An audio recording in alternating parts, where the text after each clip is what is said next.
All right, guys, listen up. If you want to sleep like a gangster, go visit my friends at bearmattress.com/Chael. Use my code Chael. That's going to get you 40% off. That's not what they're offering the general public, guys. That is just for you. Bear Mattress is a premium fiberglass free mattress shipped right to your door. You don't need a pickup truck. You don't need 3 buddies. You just open the box, let it inflate, and boom, you've now upgraded your life. And here's the best part.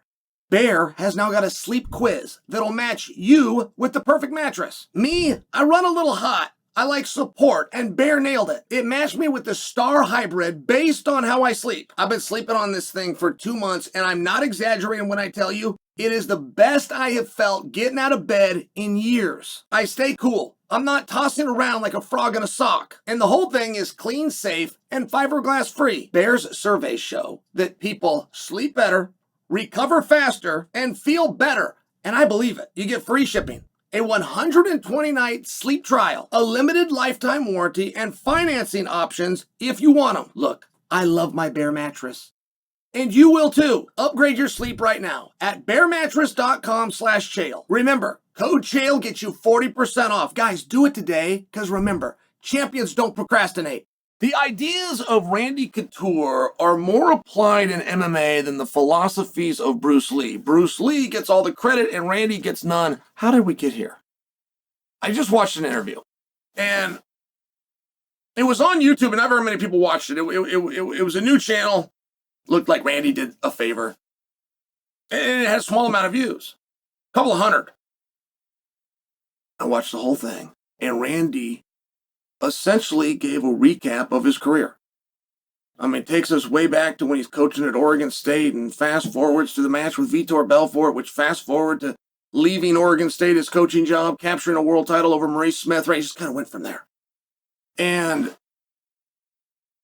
it just reminded me of the ideas and philosophies of Randy Couture, which really got exposed and celebrated in the days of Team Quest. But Team Quest fell apart. And those guys end up suing each other and don't even talk. To one of the owners and head coach was deceased. And when that happened, and there was the breakup, and that those ideas weren't on display, not only through himself and his competitive career, but through his athletes, people like me. And it pays a homage. When I go out there and I win with Randy's system, it pays a homage to Randy. And it just seems to me that when Team Quest dispersed that light that should be shining on Randy, it does shine on Bruce, doesn't shine on Randy. And I don't know why that is. Bruce Lee had a philosophy. Bruce Lee could not fight. But fighting wasn't a thing.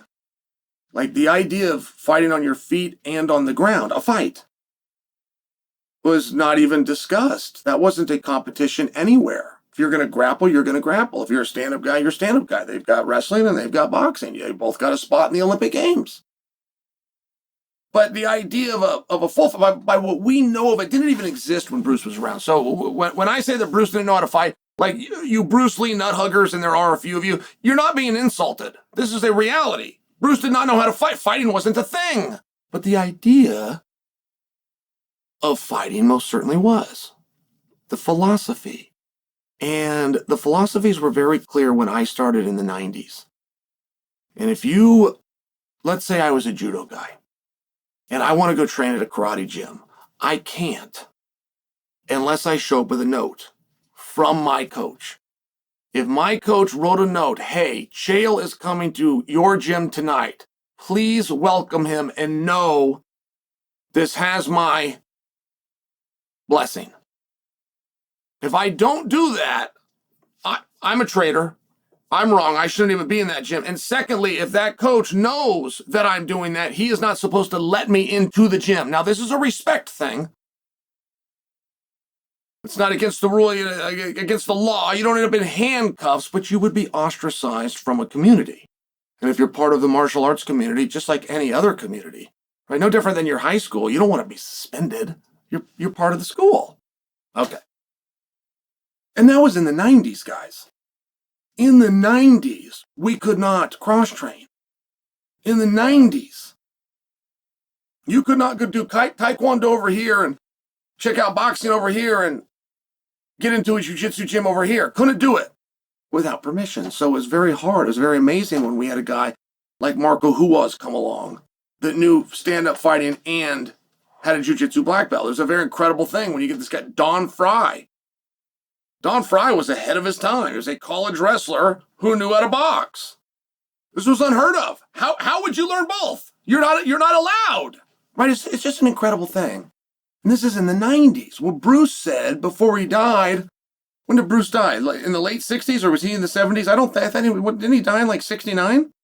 I could have that wrong and it was in the 70s. But my point is, decades prior, Bruce had a philosophy. It never got put to practice, that you could train in multiple arts. As a matter of fact, you should train. As a matter of fact, not only should you train in them, you should find out what works for you, and if you need to combine them, do it.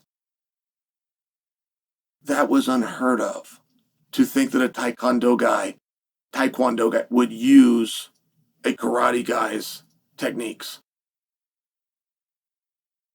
or that a karate guy would use a boxer's techniques. I mean, this was unheard of. So it was a philosophy, right? Philosophy. And Bruce's philosophy clearly turned out to be right. Take what you can from whatever art you can. And then when you're competing, when you're in live situation, do what works best for you. When you're in a live situation, don't try to pay homage to an art form. Win. Great, that makes perfect sense, right? Well, I'm just sharing with you, even in my own lifetime, it didn't. It didn't. It was resisted. So as simple as that sounds, great. Well, let's talk about some Randy philosophies.